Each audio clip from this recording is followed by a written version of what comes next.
My girlfriend said, "I'm pregnant, but the baby isn't yours. I just want things to stay peaceful." I smiled and said, "All right, whatever you want." The next day, I canceled our apartment lease, forwarded her message to her ex, and sent a gift basket to his house that said, "Congratulations, you're going to be a dad." 2 hours later, his wife called. Her first words made me heart stop, and what happened next? I'm 40 years old, and I thought I had my life figured out. Sarah and I had been together for 3 years. We weren't married, but we lived together in a nice 2-bedroom apartment downtown, split the bills evenly, and talked about the future like it was something we were building together. I genuinely believed we were solid. Last Tuesday evening, I came home from the gym around 7 p.m. Sarah was sitting on the couch with her phone in her lap, staring at the blank TV screen. The apartment felt cold despite the heater running. I knew something was wrong immediately.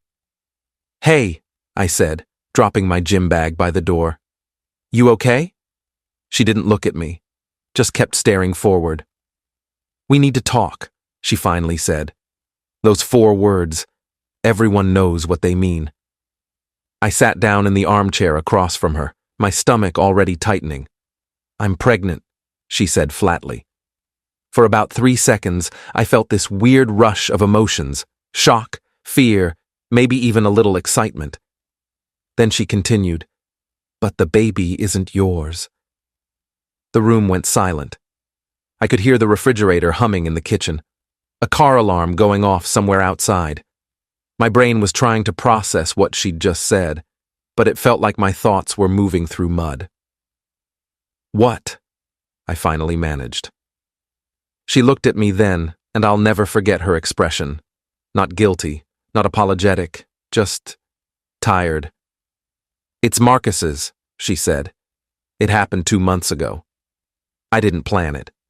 It just happened. Marcus, her ex-boyfriend from college, the guy she'd told me not to worry about when they reconnected on social media last year.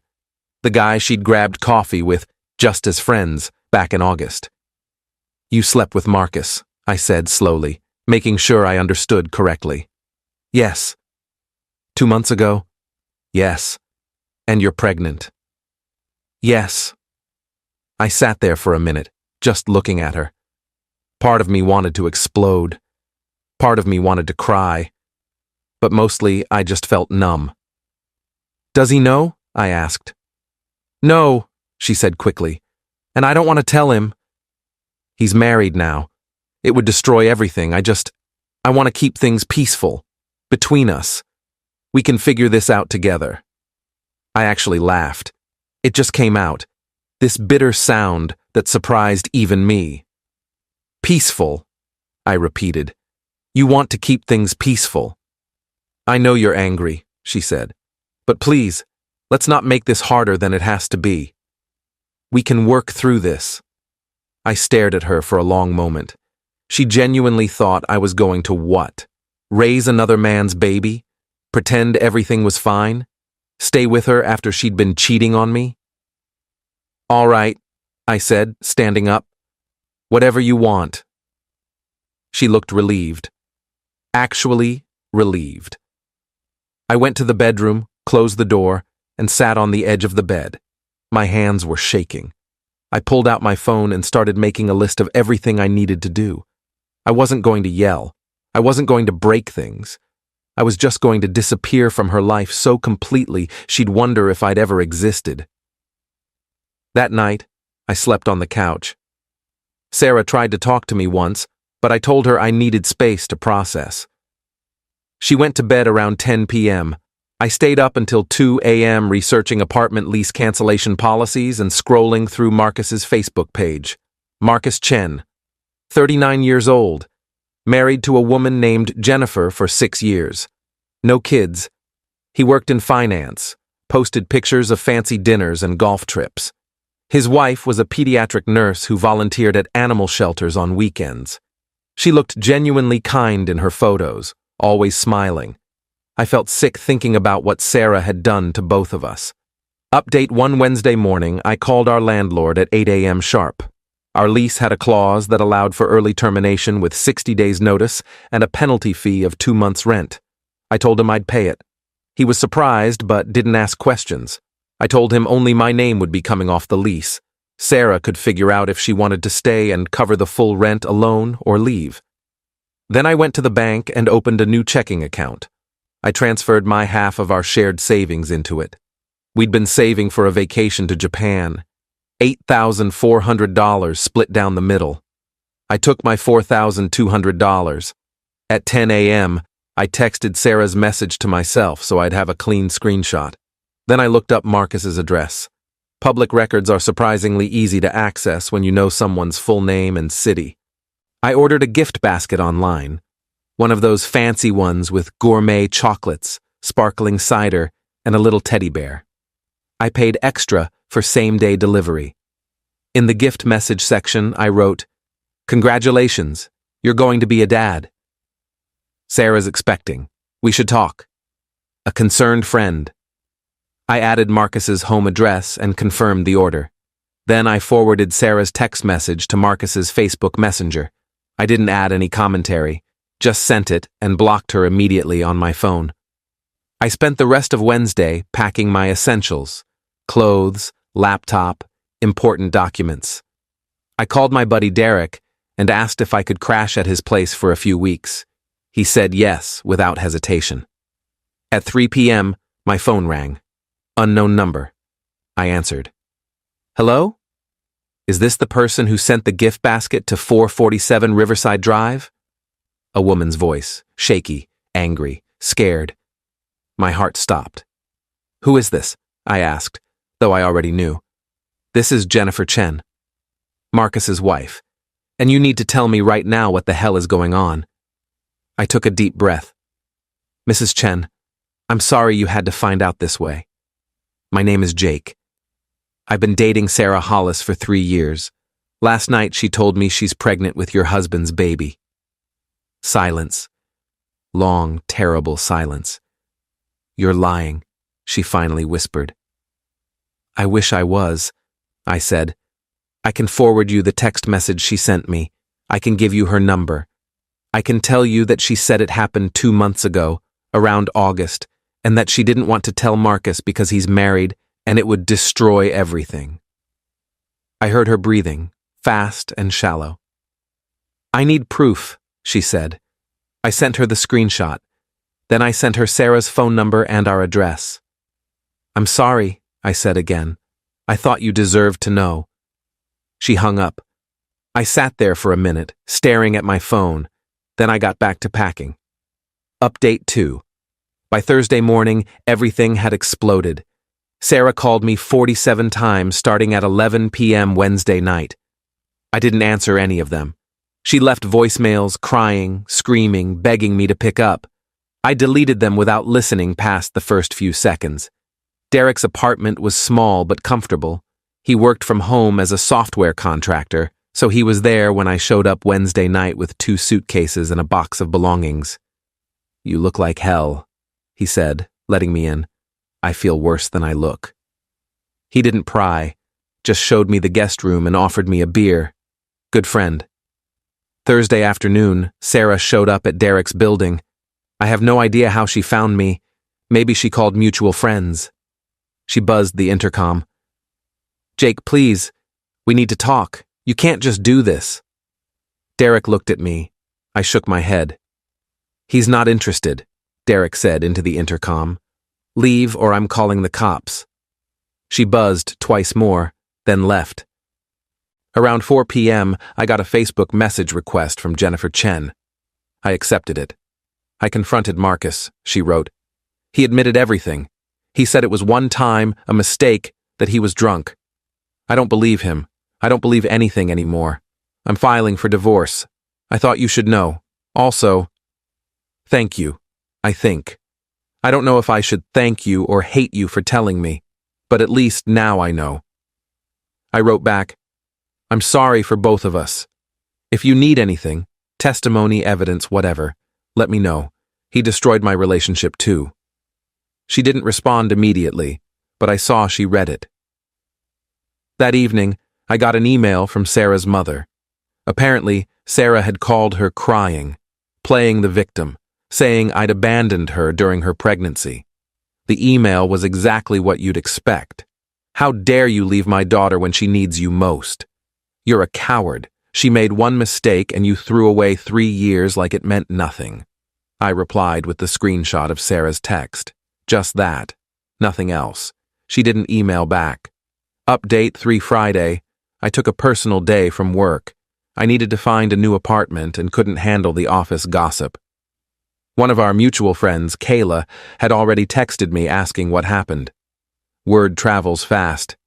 I spent the morning looking at studio apartments within my budget. Found one about 20 minutes from my current job, available November 1st. I put down a deposit. Around 2 p.m., Marcus Chen called me. My blood ran cold when I saw the name on my phone. I answered. "What do you want?" "You had no right," he said. His voice was tight, controlled fury. "What happened between Sarah and me is none of your business. You destroyed my marriage." I actually laughed. "I destroyed your marriage?" "You slept with my girlfriend. You did this. It was one time, one mistake. Jennifer would never have known if you hadn't stuck your nose where it doesn't belong.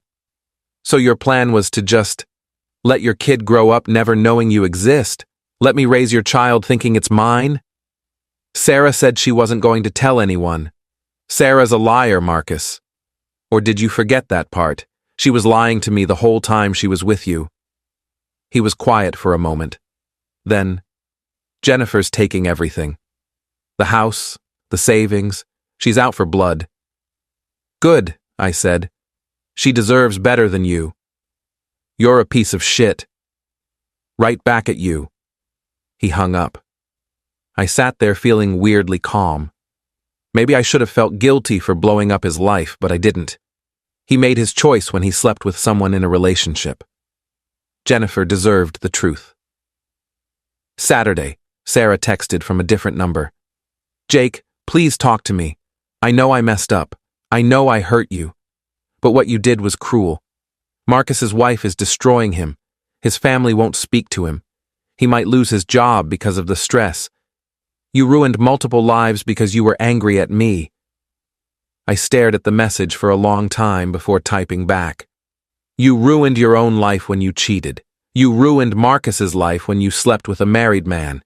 You tried to ruin mine by asking me to raise another man's child. I just made sure the truth came out. Don't contact me again." I blocked the new number. Update 4. 2 weeks later, I was settled into my new studio apartment. It was small, but mine. No shared furniture, no memories of Sarah walking around in her pajamas on Sunday mornings, no ghost of a relationship haunting the rooms. Derek helped me move my stuff from storage. We ordered pizza and watched basketball. Normal things, healing things. I got a message from Jennifer Chen again. "The divorce is moving forward.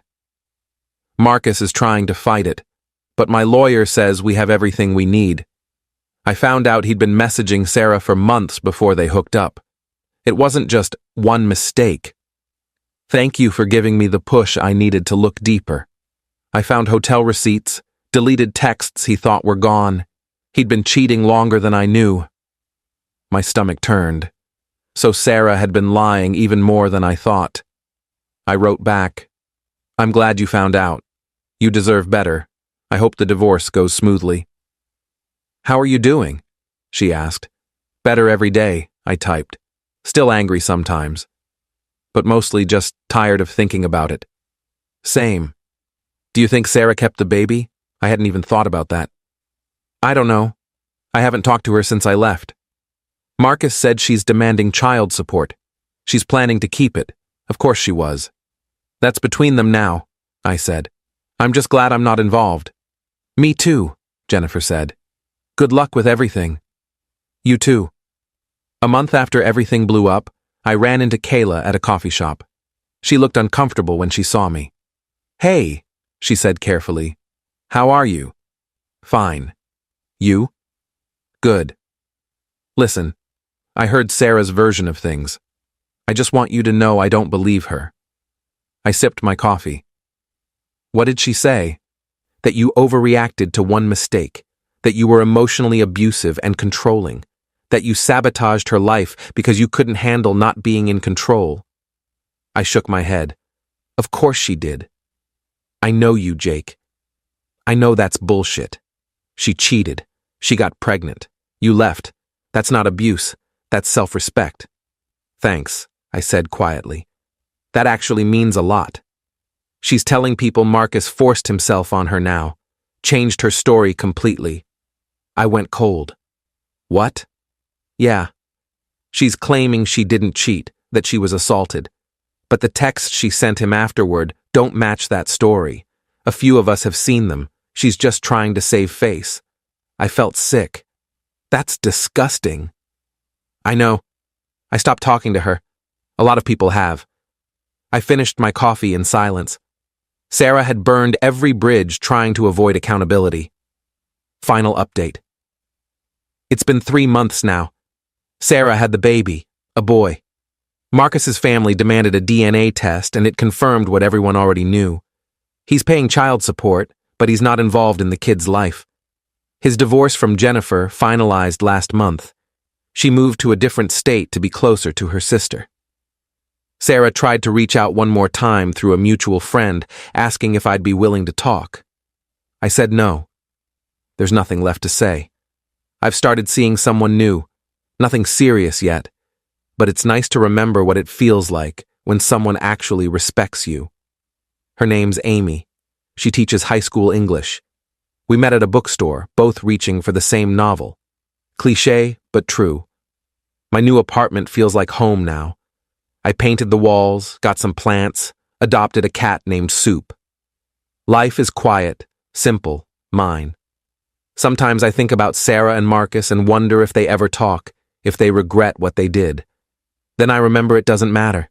Their choices led them exactly where they are. Mine led me here. I'm not bitter anymore. I'm just free. Edit 1. A few people asked why I sent the gift basket instead of just telling Jennifer directly. Honestly, I was angry and wanted Marcus to feel the same shock I felt. Petty? Maybe, but it worked. Edit 2. Yes, I kept receipts of everything. Texts, emails, bank transfers. My lawyer friend told me to document everything in case Sarah ever tried to claim I owed her money or was involved with the kid legally. So far, she hasn't. Edit 3. For those wondering, Soup is a gray tabby with one eye. He's perfect.